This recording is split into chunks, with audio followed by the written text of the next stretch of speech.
video, we're going to do a multiple choice practice question together, and this involves firm offer. So let's start by just reading the question, and then we'll talk about how to approach a question like this. So an owner of a bicycle warehouse had a conversation with a customer who was interested in buying a popular mountain bicycle. The customer was eager to buy a bicycle and stated that he would talk to his wife to see if she would agree to let him buy it. That's a good customer, talking to his wife, getting the approval. The customer asked the owner if the owner would hold the offer for the bicycle open.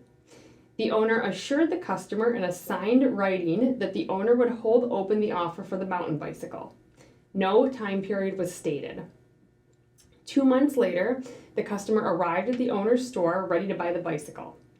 The owner apologized and explained that the bicycle was already sold. The customer filed a lawsuit against the owner for improper revocation of his offer. Was the owner's revocation proper?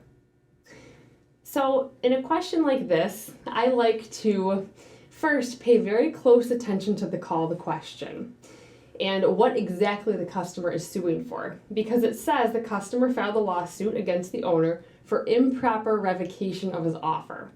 So the issue is, was it proper for the owner to revoke his offer?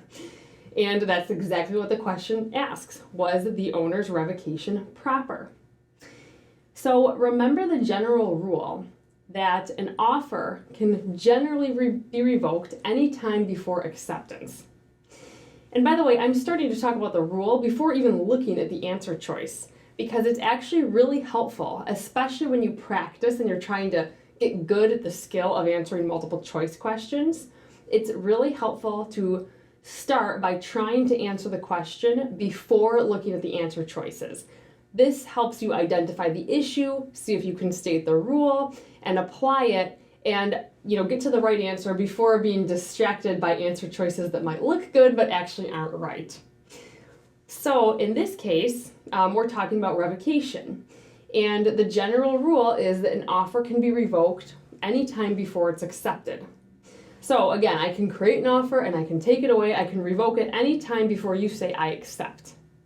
But there are 4 exceptions to this. One is firm offer. That's the issue in this case. The others are not the issue, okay? So the other exceptions to this, besides firm offer, are option contract, but there's no option contract because there's no consideration. Beginning performance on a unilateral contract, but this is not a unilateral contract. And reasonably foreseeable substantial reliance on the offer, but this is not a case in which the customer would reasonably be relying on this offer. So the issue here is firm offer.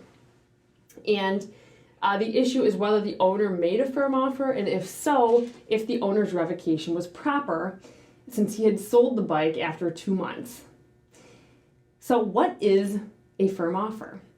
A firm offer is made by a merchant, and it looks like this is a merchant, okay? It says the owner of a bicycle warehouse, so that's a merchant. It gives assurances that the offer will be held open. Here the facts say the owner assured the customer in a signed writing that the owner would hold open the offer for the mountain bicycle.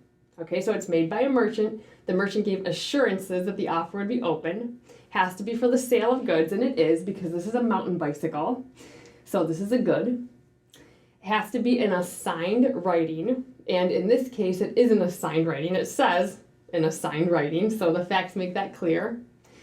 And there either has to be a stated time or a reasonable time will be implied, but either way it won't be over 3 months. So it looks like all these requirements are met, but the question is whether or not a reasonable time had passed.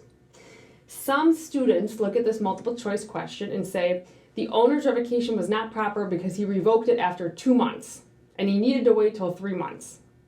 But 3 months is actually not the default. 3 months is the cap.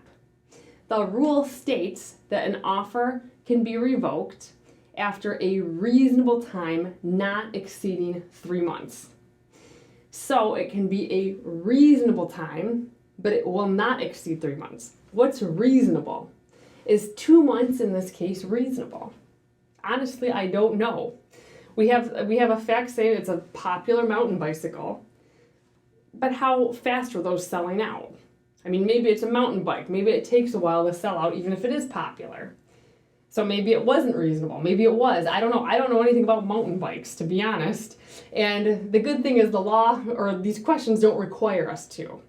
They're not going to impose that kind of burden on us where we actually have to know what a reasonable time is. We just have to recognize that the standard is reasonable time. So I would say that the best answer is the owner was proper in revoking his offer if a reasonable time had passed, like if 2 months is considered reasonable. It was improper if he should have held it open longer, if 2 months was not reasonable. So what we have to do is find an answer choice that recognizes that that's truly the heart of the matter.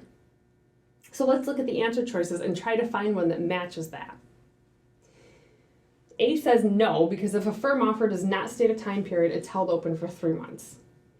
This is incorrect. This is the one that most students choose because they just remember that 3-month number. But remember, 3 months is the cap and a reasonable time is the default. No, because the customer relied on the owner's offer. In this case, that wouldn't be correct. Reasonably foreseeable substantial reliance is not the issue here. They're not going to make customer's reliance the sole factor in determining whether an offer must be held open. C says no, because a reasonable time had not passed since the offer was made. So this looks better than the other two because it actually recognizes that the standard is reasonable time. But it's saying no because a reasonable time had not passed. I actually don't know if that's true. So it's better than the other two answer choices, but let's look at D. D says yes if a reasonable time had passed since the firm offer was made. So it basically says yes, the owner's revocation was proper if a reasonable time had passed. This leaves that doubt that I'm looking for because I don't know if a reasonable time had passed or not, but I know if a reasonable time did pass, then the owner's revocation was proper. So D is perfect because it recognizes that the owner's revocation is proper if a reasonable time had passed by the time the offer was revoked. So D is better than C because C assumes that a reasonable time had not passed, and that's something that we just don't know. So hopefully you got this tricky question on firm offer correct, and if you see this issue again, hopefully you will get it right the first time you see it.